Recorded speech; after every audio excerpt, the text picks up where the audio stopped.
জলটা যদি আপনি যদি হলো আপনার জমিতে যদি দিতেন 2 পাক, আপনার রেজাল্টটা কি আসবে? সেটা তো আপনার বুঝতে হবে। এটা যেরকম আছে এনএসি গোল্ড 70% ফলন বৃদ্ধির জন্য কার্যকরী কিন্তু কাজ করে। এটা যখন আপনার হ্যাঁ, হরমোন বা পিজিআর যেটা বলে, আমরা বলি কি ন্যানো টেকনোলজি প্রোডাক্ট। মানে সবটা অনুমোদন দিয়ে কিন্তু এই প্রোডাক্টটা কিন্তু তৈরি। এখানে দেখেন সব ধরনের প্রোডাক্টগুলোই কিন্তু দেওয়া আছে। Nitrogen, potassium, zinc, iron, manganese, জৈব উপাদান মানে একটা গাছের যত রকমের খাদ্য দরকার হয় সব কিছু কিন্তু দেওয়া আছে।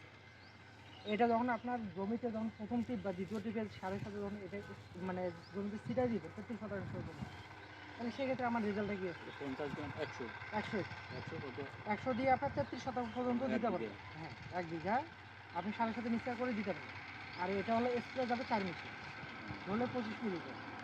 এটা দিলে আপনার জমিতে কী রেজাল্ট আসবে? এটা দিলে আপনার কার্যকরী পুষ্টি সরবরাহ বৃদ্ধি করবে, গাছকে সবুজ সবুজ মোটা তাজাটা করবে, আর হলো বিশেষ করে আপনার দ্রুত যেন কি মানে শিকড়টা যেন আসে, এটা কিন্তু কাজ করে।